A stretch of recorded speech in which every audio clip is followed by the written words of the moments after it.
5 సెకన్లలో మీ heart scanning పూర్తి చేసి 640 స్లైస్ సిటీ ఇప్పుడు మీ మెడికవర్ హాస్పిటల్స్ ఫైనాన్షియల్ డిస్ట్రిక్ట్ లో.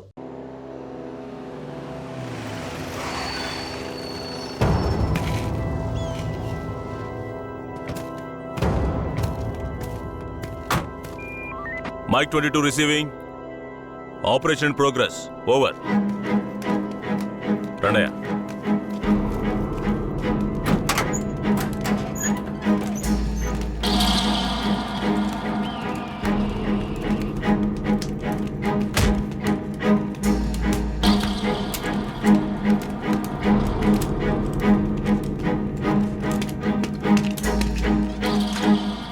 కానిస్టేబుల్, ఈ నా కొడుకులకి చావును పరిచయం చేయాలి.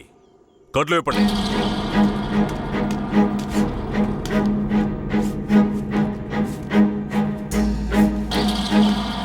ఏంట్రా దొంగ నాయాళ్ళారా, పోలీసులు ఊర్లోకి రాకూడదా? వస్తే బొగ్గు మూటలో వేసి తగలబెట్టేస్తారా? అంత ధైర్యమారా మీకు? పోలీస్ అంటే ఏం పీకలేడు అనుకుంటున్నారా? పోలీస్ అంటే ఏంటో చూపించరా?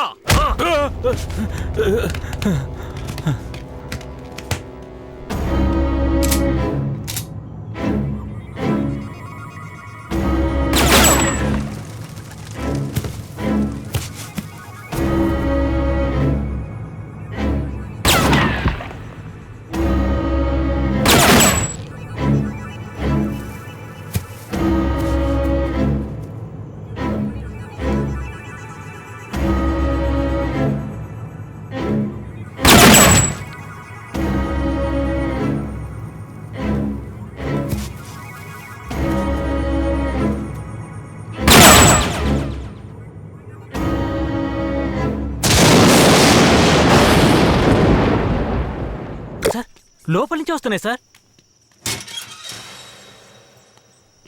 ఏంటా ఇది? మార్చిని కూడా క్లీన్ గా పెట్టుకోవడం తెలీదా? మేమేం చేయగలం సార్? శవమిలా సంవత్సరాల తరబడి ఉంటే పురుగులు పట్టి వాసనే వస్తుంది సార్. అన్ని వెల్ఫేర్ సొసైటీలకి ఇన్ఫర్మేషన్ ఇచ్చాం, వాళ్ళు ఇంకా రాలేదు సార్. అనాథ శవాల్ని దహనం చేయడానికి ఎన్ని ఫార్మాలిటీస్ ఉన్నాయో మీకే తెలుసు కదా. గవర్నమెంట్ వాళ్ళకి తెలియజేసి పర్మిషన్ తీసుకునేలోగా తల ప్రాణం తోకొస్తుంది సార్. ఇప్పుడు ఏం చేద్దాం అంటావు? హాస్పిటల్స్ లేక అనాథ సేవలు చేరకుండా చూసుకోవాలి సార్. సార్, 3వ నెంబర్ వార్డులో ఉన్న అనాథ పేషెంట్ సీరియస్గా ఉన్నాడు సార్.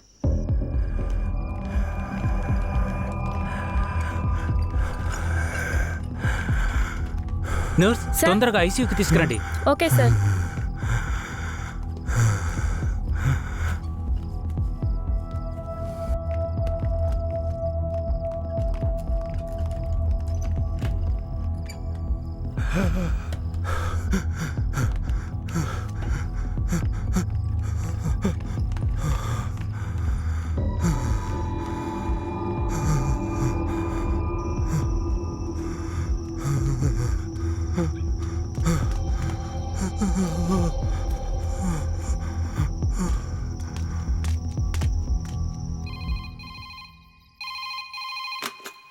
హలో సార్, పాత చర్చి పక్కన ఒక శవం ఉంది, వచ్చి చూడండి సార్. మీరెవరు? ఈ హాస్పిటల్లో ఉన్న వాళ్ళకి ఇదే పని అయిపోయింది. సీరియస్గా ఉన్న పేషెంట్ని తీసుకొచ్చి బయటపడేసి ఫోన్ చేయటం, మనం దాన్ని అనాథ శవం అని కేసు రిజిస్టర్ చేసి మళ్ళీ హాస్పిటల్కి తీసుకెళ్లి పడేయటం. ఏం బతుకాయమంది? అయ్యా ఇలాగే ఉన్నారు, ఏం చెప్పమంటారు? ఏమయ్యా హెడ్? అయ్యా ఆ చర్చి పక్కన 174 కేసు ఒకటి వచ్చింది, ఎందు వెళ్ళి చూసిరా.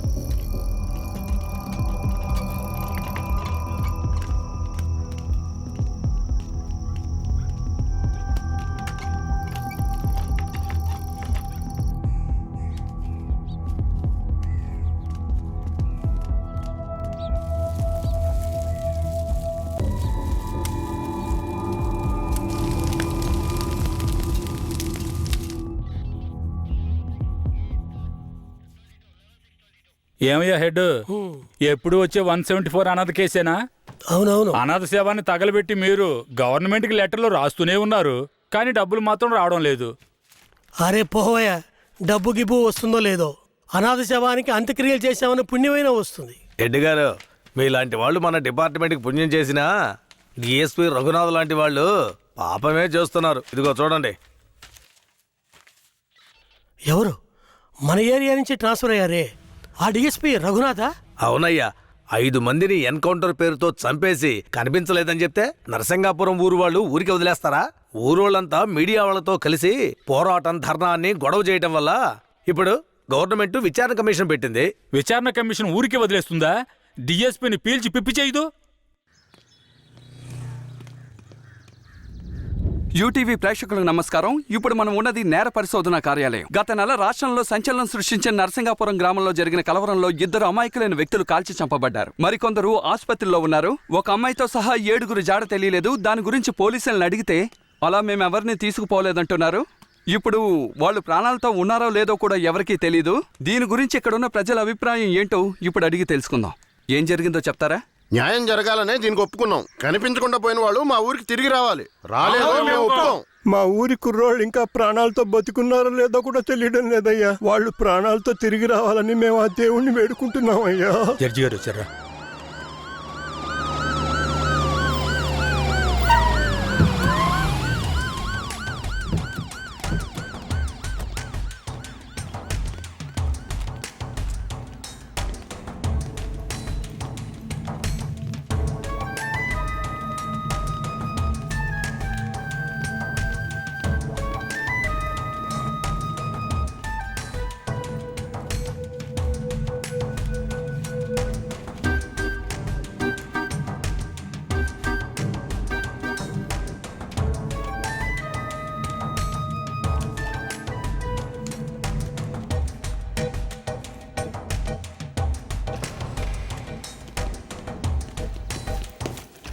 సార్. రఘునాథ్ మీరేనా? Yes sir. మీరు సర్వీస్లో వచ్చారు ఎన్నేళ్ళైంది? Sir I join service in. ఏ తెలుగు రాదా? మీరు చేసిన నిర్వాకాన్ని మెచ్చుకుని పత్రికలో ఫోటోలు వచ్చే చూడండి. కనిపించకుండా పోయిన 7 ఎక్కడా? నాకు తెలియదు సార్. మీరే తీసుకెళ్లారని తెలిసింది. నేను తీసుకువెళ్ళలేదు సార్. సరే మీరు వెళ్ళండి, అవసరమైతే కబురు చేస్తాను. Yes sir. గొడవలు జరిగిన ఊరికి రేపు మనం వెళ్ళాలి.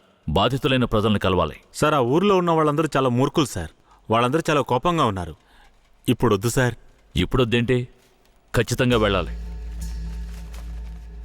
సార్, నర్సింగపురం ఆంధ్రాకి తమిళనాడుకి బార్డర్లో ఉంది సార్.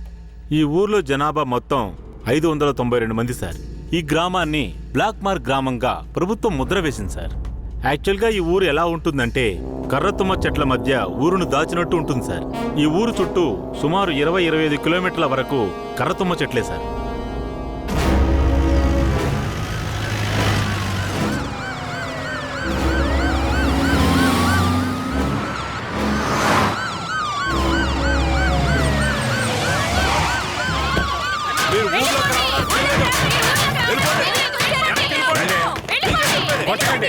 కొట్టకండి, దయచేసి వినండి, ప్రశాంతంగా ఉండండి. మీకోసమే మన జడ్జి గారు వచ్చారు. దారి వదలండి, లోపలికి వెళ్ళాలి. అయ్యా, ఈ దుర్మార్గులైన పోలీసుల్ని ఊళ్ళోకి రానివ్వకండి అయ్యా. నా కొడుకుని మనవల్ని లాక్కుని పోయారు. ఇంతవరకు ప్రాణాలతో ఉన్నారా లేదో తెలీదయ్యా. మీరే న్యాయం చేయండి అయ్యా. మీరు భయపడక్కర్లేదు. అందరూ కాస్త ప్రశాంతంగా ఉండండి. మీకు ఎలాంటి భయం అక్కర్లేదు. సాధ్యమైనంత త్వరగా విచారణ జరిపి వాళ్ళ ఆచూకీ కనిపెడతాను. నాన్నెక్కడని అడిగి నా బిడ్డకి ఏమని సమాధానం చెప్పమంటారయ్యా?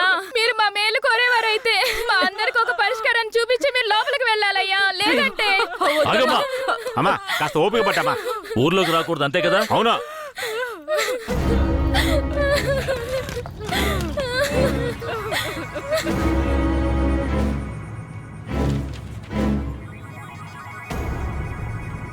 పోలీసులంటే అందరికీ భయం ఉంటుంది, కానీ ఇంతగానా?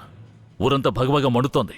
అంత దారుణం ఏం చేశారు? ఎంతమందిని చంపారు? అది కాదయ్యా, గొడవ జరిగినప్పుడు ఆ ఊరు వాళ్లే పోలీసుల మీద నాటు తుపాకీలతో కాల్చారు. తర్వాత వాళ్ళని భయపడడానికి పోలీసులు మోకాళ్ళ కింద కాల్చినప్పుడు గురి తప్పి 2-3 చచ్చిపోయారయ్యా. కనిపించకుండా పోయిన 7 ఏమయ్యారు? వాళ్ళు కర్రతుమ్మ చెట్ల పక్కనో లేక తమిళనాడు బార్డర్లోనో దాక్కుని ఉంటారు. దాక్కుని ఉంటారా? అందుకే ఊరంతా అలా గగ్గోలు పెడుతోందా? ఎందుకయ్యా అబద్ధాలు చెప్తారో? ఆ ఊరు గురించి అన్ని విషయాలు నాకు తెలియాలి. పూర్తి వివరాలు తెలిసిన వాడిని తీసుకురండి. మీ పేరేమిటి? నా పేరు రామూర్తయ్య. మీరక్కడ ఏ సంవత్సరంలో పనిచేశారు? 1980లో ఆ ఊర్లో డ్యూటీ చేశానయ్యా.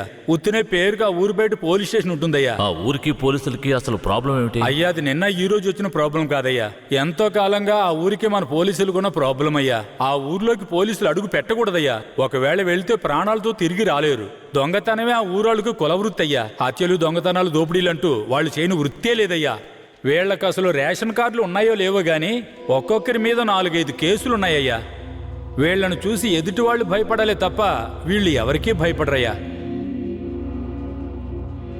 వాళ్ళకంత ధైర్యం రావడానికి ఎవరు కారణం? అందుకిద్దరే కారణం అయ్యా. ఒకడు కేశవరాయుడు, ఇంకొకడు వీరయ్య. ఎవరు వాళ్ళు? వీడు కేశవరాయుడు, వీడు వీరయ్య. అయ్యా, వీళ్ళిద్దరికీ దొంగతనమే ప్రధాన వృత్తి అయినా కేశవరాయుడికి బొగ్గుమూట్లు అమ్ముకోవడమే ముఖ్యమైన వృత్తి అయ్యా. ఊళ్ళో ఏదైనా పెళ్ళంటే వాళ్ళిద్దరూ పెళ్లివారి మీద దాడికి బయలుదేరతారయ్యా. 1980లో తమిళనాడుకి వెళ్ళాలి అంటే నరసింగాపురం పక్కనున్న మెయిన్ రోడ్డు మీదుగా వెళ్ళాలి. 10-12 బళ్ళు కలిసి ఒక్కటిగా వెళ్తేనే ఊరు క్రాస్ చేయగలరు. అలా కాకుండా ఎవరైనా సెపరేట్గా వెళ్తే అంతే.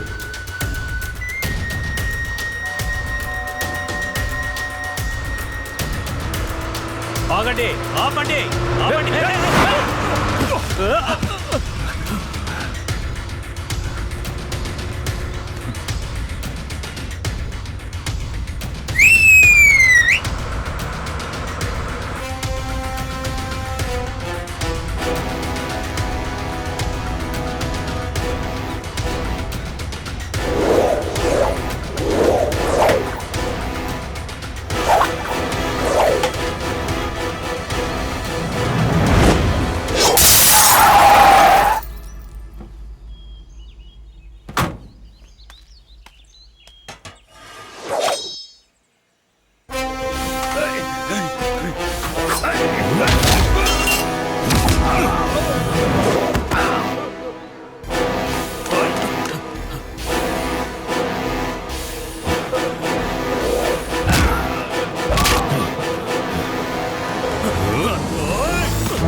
అయ్యో, వదిలేయండి అయ్యా. మంత్రి గారింట్లో పెళ్లి, అందుకే ఆకుండా వచ్చేసావయ్యా.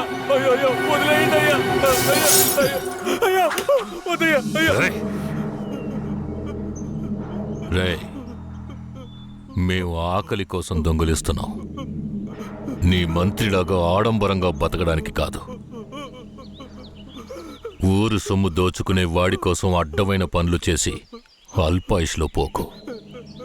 నిన్ను నమ్మి నీ కుటుంబం ఉంది. మా ఊర్లను పెళ్ళేరా.